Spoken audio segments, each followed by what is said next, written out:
So welcome. We're talking about how to show up authentically on social media. And so this is all about finding your authentic voice as an artist, as a person, and putting it out in your music, and then how you're going to interact in the public eye on socials. And I feel like there are a bunch of different factors to consider. Is one is knowing what you even believe in and stand for and want to talk about. And two is having the confidence to do that. And three, consistency. So, first of all, knowing even who you are and what you want to talk about, there are a couple of things. Let's think about first.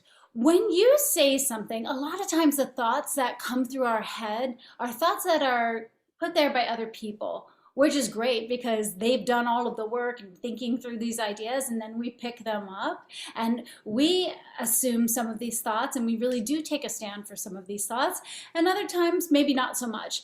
But when we're putting these thoughts and ideas out there, something that's really important to notice is how you feel, the proprioception feeling in your body inside, and the emotions associated with it. Do you feel really confident about that statement that you just said? Or does it feel like you're lacking a little bit in your confidence, and that if someone were to go further in a conversation for you, you wouldn't be able to stand steadily in talking further about it? So that's one thing to notice, and we all do this, but I think the more that we observe ourselves, we start to notice when this happens. And if you notice that this is happening, just stop and take a breath and have compassion for yourself, because we're learning as we're going. And then shift, take a moment, think about what it is that you actually want to say, and then you can say it. So in identifying what we have to say, a lot of it is about where do we want to go? Who do we want to associate with?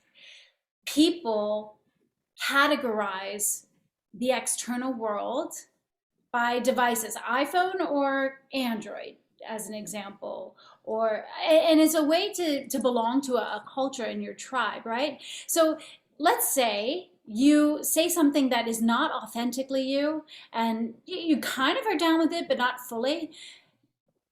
Great, you're going to notice you'll have responses from people that resonate with that. So an example of this is a singer. I see this all the time. I've been guilty of this. Singer will put themselves out on social media and will post a lot of pictures around like sexual body images that don't really have much to do with the music, which is cool if they want that to be part of their creative expression.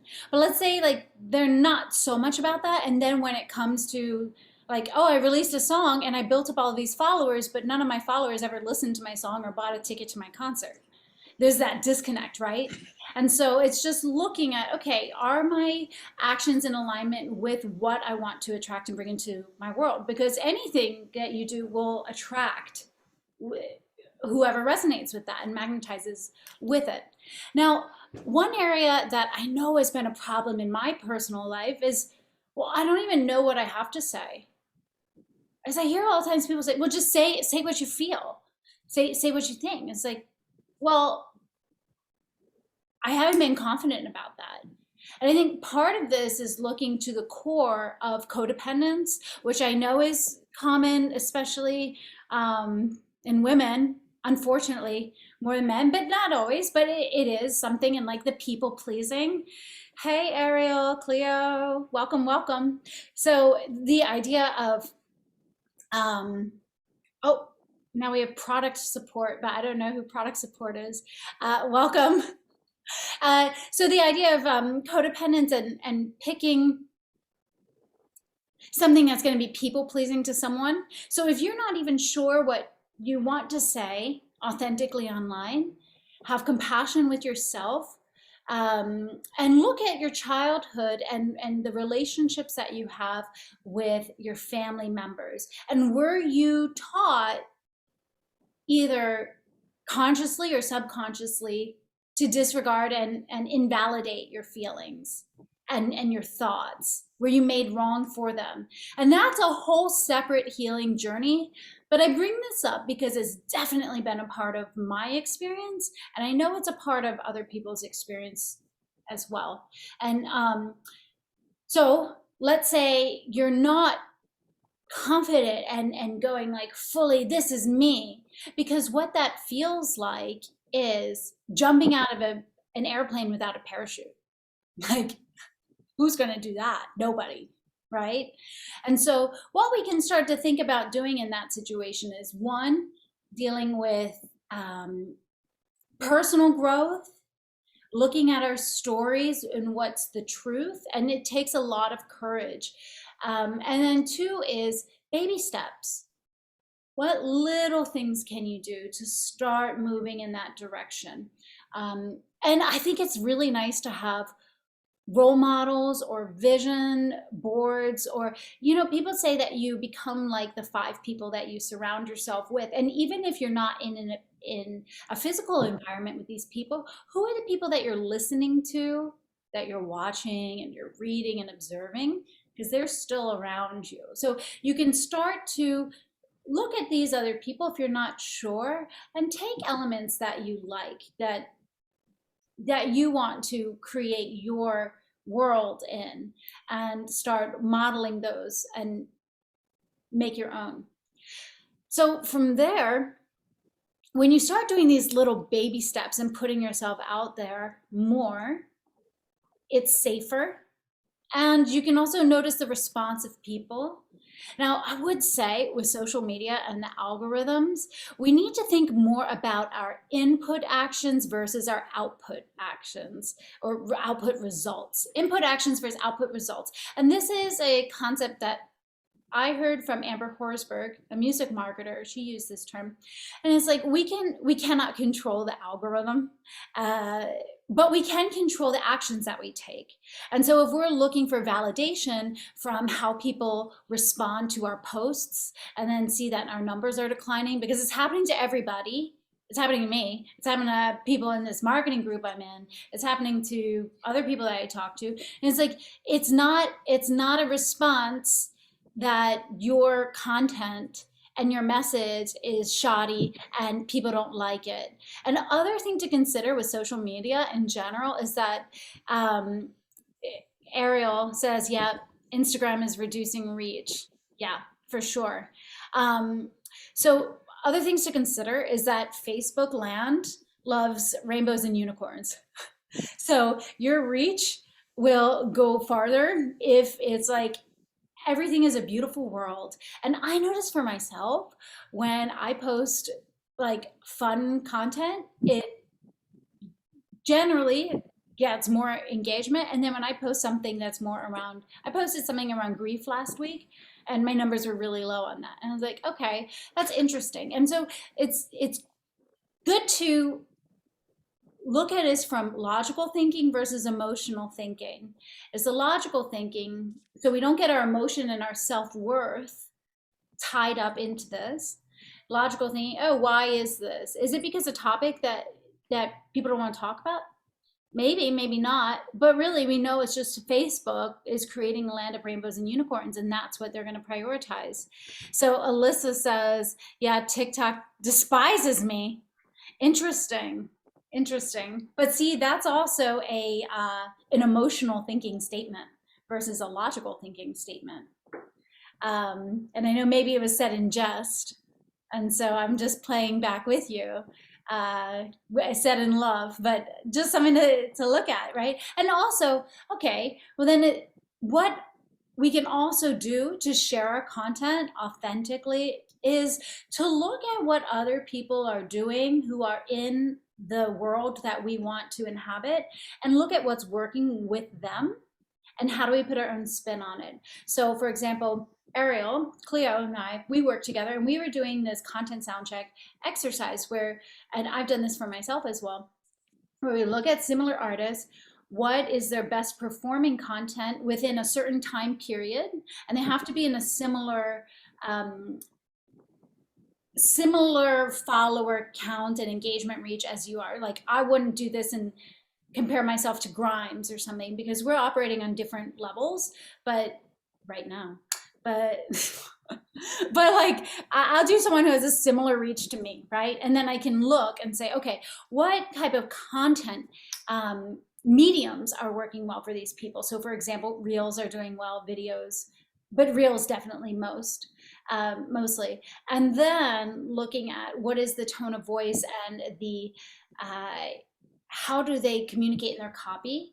What is their tone of voice? And we don't want to take on their identity, but we could say, okay, I know generally short captions generally work better than long captions, but it's also something about testing and trying out different things and looking objectively as almost if you're a marketing you're hired to do the marketing for somebody else rather than yourself, so that like our personal sense of self-worth is not wrapped up in this.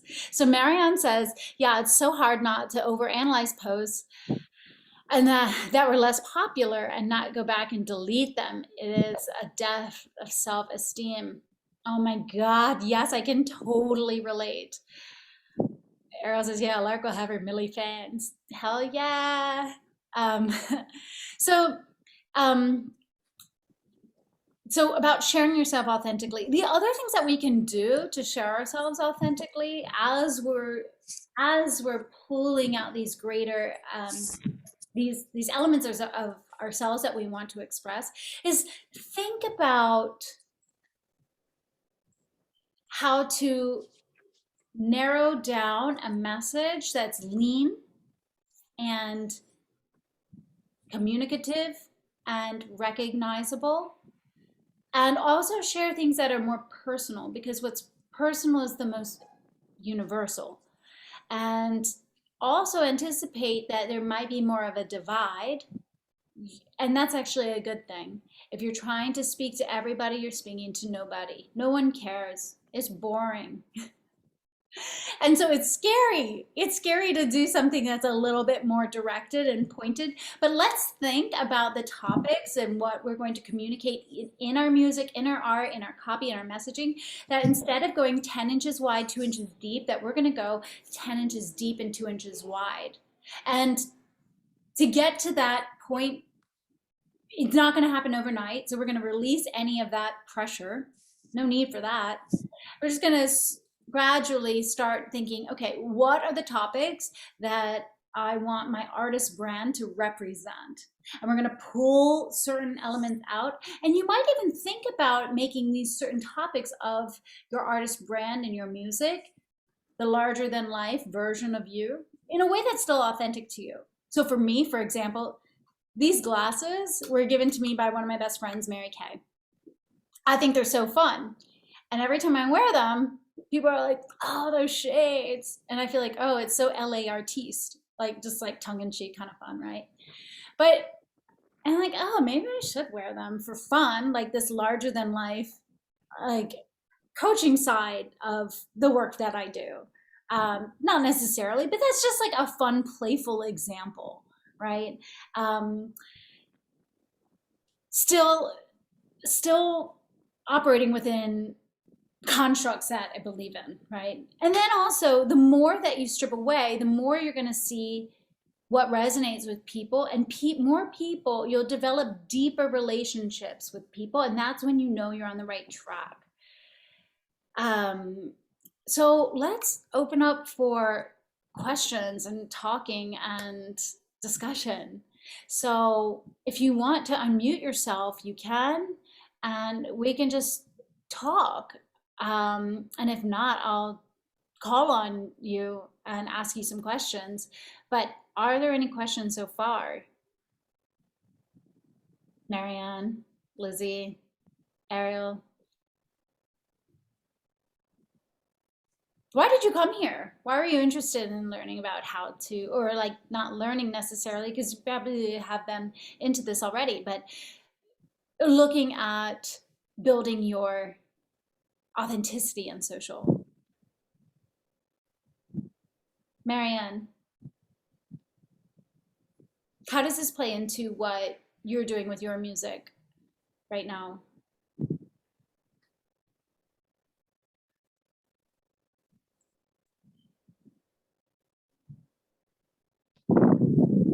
I'm not sure if you heard.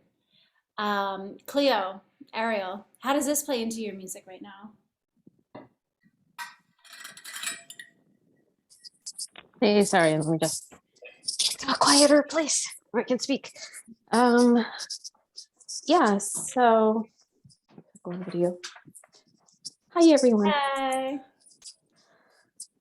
So I was looking to see if maybe there's something that I hadn't thought about because I'm trying to diversify like what I do on my socials to be like one part like musician, dancer, artist, another part like in the alternative community. But I kind of wanted to balance those things out more because I kind of realized it's like a little too heavy on the dance side, but I don't want to like completely abandon all my fans who are there for the dance. So I was just looking to see that maybe there's something I hadn't considered before in like expressing because it's challenging for me to just speak directly like at all to a camera. So yeah, that's why I'm here. Mm. Yeah, it's a good thing to consider. Something that we can think about is alternating content in like, let's say you have 5 general topics that you could isolate at least to play with and test and see how you like doing it and what the responses are, and then you can always swap things out. But let's say 5 topics and you can rotate them by 20% at a time, and one could be promotion for new music that's coming out in any capacity. One could be behind the scenes to show like your life. One could be about dancing. One could be about your thoughts and like your message. And one could be about community. So you have like community, inspiration, behind the scenes, your work itself, and then promotion.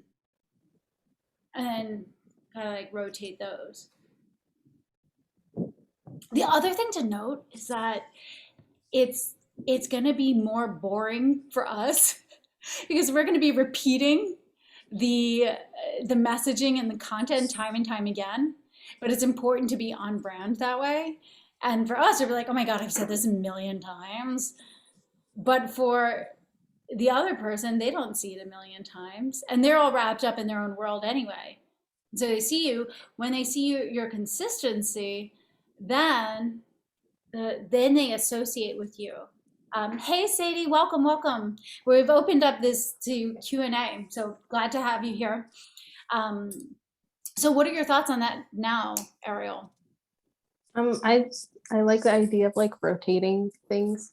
Once upon a time, I had to schedule an order of content, which I no longer have. But getting back into one where it's like different forms of content, I think would be like a lot easier. And then for batching things would also make it a lot easier. Yeah, I agree. Batching does help. And I feel like in my experience, scheduling the content helps when you have someone helping you. Otherwise, it to me, there's just too many things to do. And then I put pressure on myself. And then ultimately, at the end of the day, is that the most important thing that's going to move the needle? It's important, but not to the detriment of sacrificing the music creation also and other business elements as well, like planning and strategy and stuff like that. So that means maybe you could look at hiring someone on Upwork, maybe someone in like a developing country where their hourly rate is a fair wage to them, but it might be lower than someone's hourly rate in the States, for example, for the same work.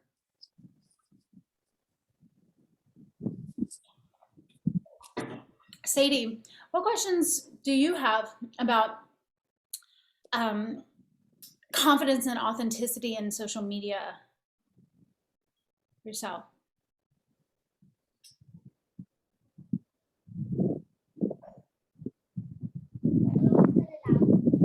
Hi, can you hear me? Yeah. Okay.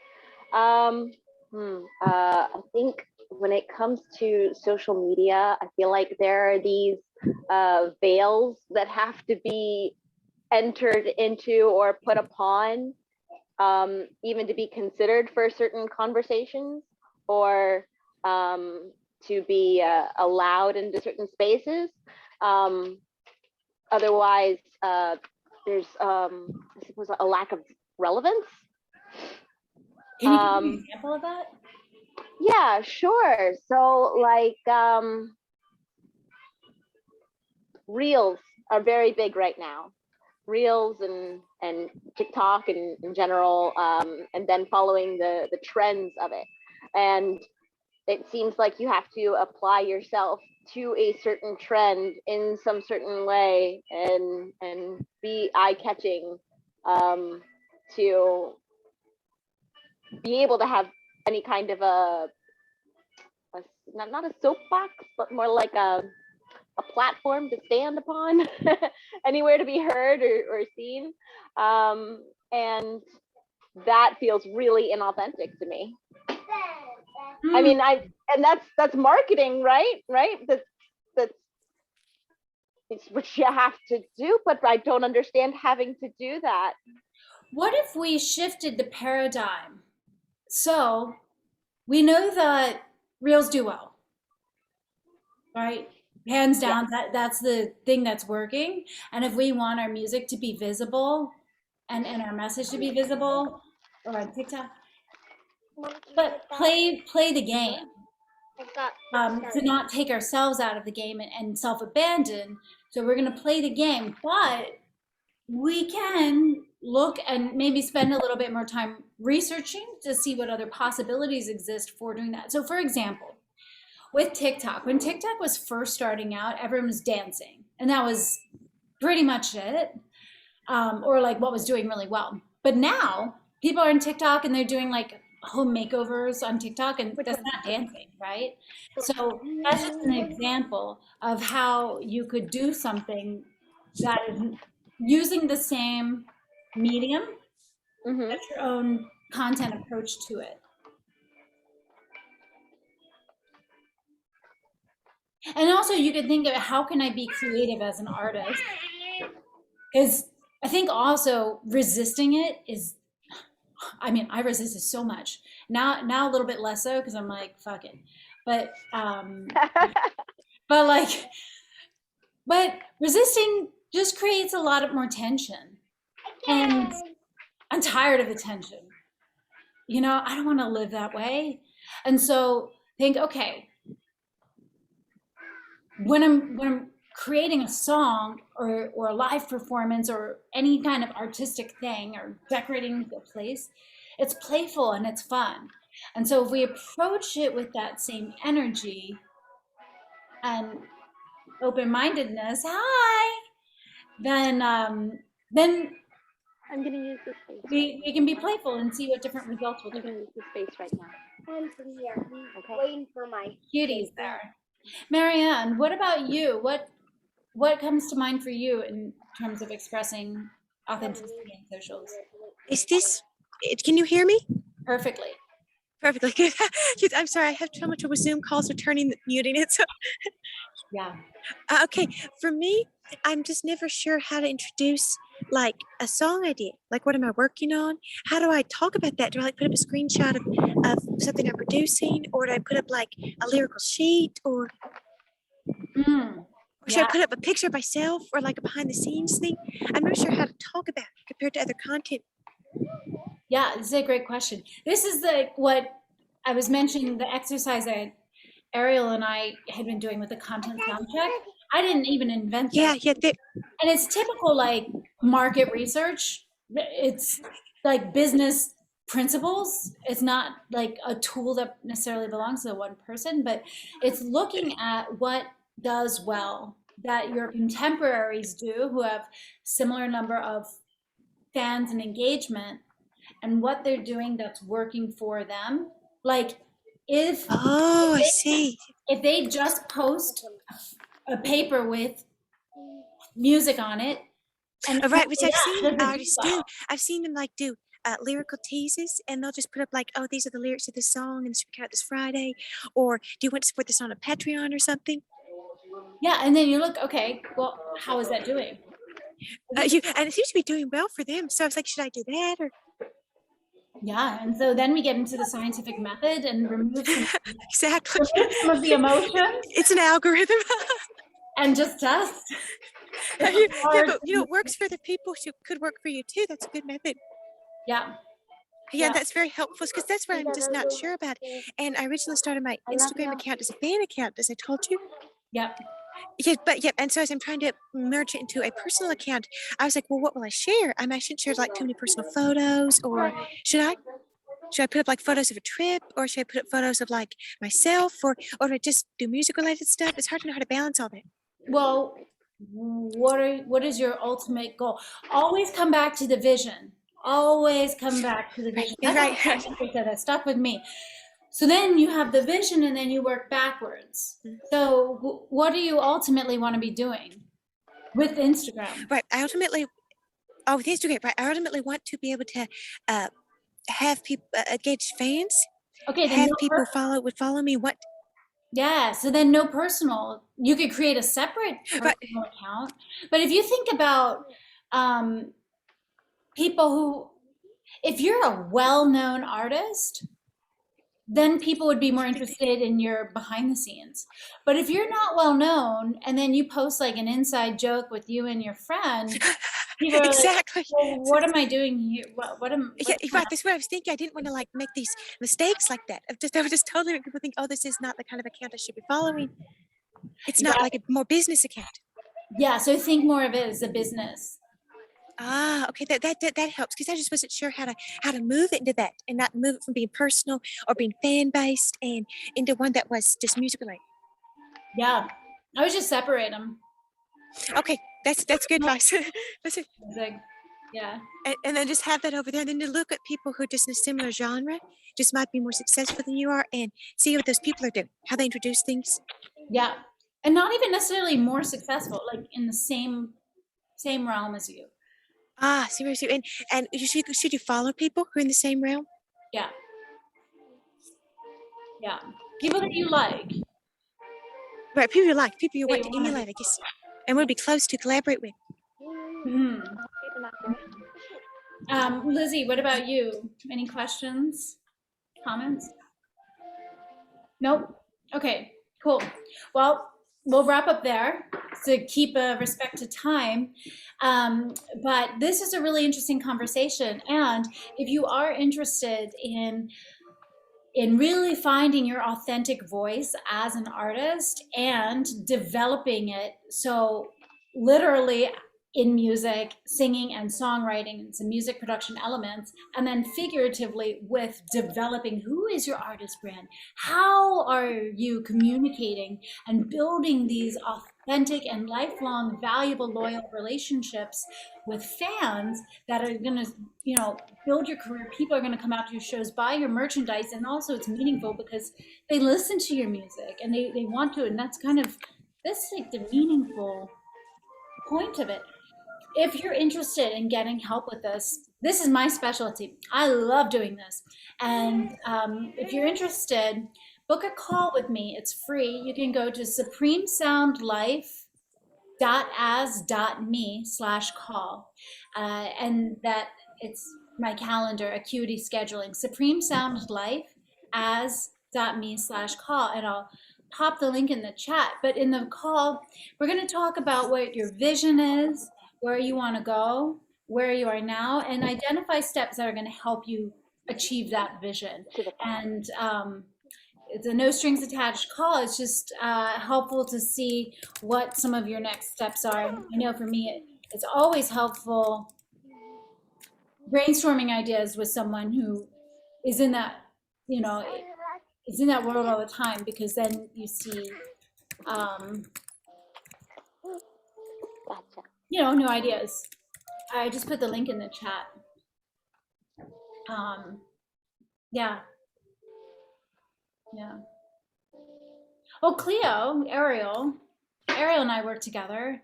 Ariel, what has it been like for you in terms of finding your voice and like kind of where you were before and now? What's going on? Oh, before, like artistically, I was like very much a hot mess because I do my own productions, and I'm a vocalist. I'm a singer. Um, so we focus a lot on the production, and my muses are like all over the place. Like I'm like one part like into like this really like intense dramatic K-pop music. On another hand, I'm like deep in like dark wave, post-punk, industrial goth. And another part of my brain is like hip hop and rap head. And it's just like a complete blender. But working with Alark has really helped me with just like honing it in, getting better at my sound selection, making the songs make sense. And ultimately, it really helps me to like make the music feel like me, but also in a way that I can share it with someone else. And they're not like, "Ew, what is this?" They're like, "Oh my God, this is cool." So, Yeah. yeah. And what about your upcoming release? Ah, I have a song coming up, guys, called Sleeping Dragon on 2/22. Yeah. It's so exciting. Yes, First release. my first release. Yeah. We are here. Yeah. So proud of you. And what have you been thinking about in terms of expressing yourself with more authenticity online from where you were before to what you're doing now? Um, so for expressing myself online, I'm well, working with you, I've paid more attention to other people's content and thinking about more like how I can show up in a way that makes more sense with the alternative scenes that I'm involved in, and it makes sense with like the magician magical side of my brain, and creates content that's actually connecting. Like I've been doing like some channeling lately that I've never actually done before, and the engagement that I've been getting on that has actually been like full of yes. That's so exciting. It's cool. And it's cool to watch from the outside because it's refining and sculpting. I always think about like any little statue, here's a little Buddha, but it's like you have a block, a wood block, and now we're like sculpting away, getting down to a pure message and vision and brand and music, all of it. Yeah, yeah, cool. So exciting. Well, thank you guys so much. And I am so honored to connect and talking. Time is the most valuable thing that we have. So the fact that you chose to spend your time here really means a lot to me and I don't take it lightly. So thank you. And we'll continue this conversation in the Discord. And again, if you are interested in mapping out a plan for your music, go to supremesoundlife.as.me/call and we could look at where you want to go, where you are now, what's going to help you get there. And if it's a good idea for us to work together, we could explore that as well. But it's not required. It's always just great to have some feedback and some direction. So have a great rest of your day. And let's continue this conversation in the Discord. Sayonara. Bye. Bye.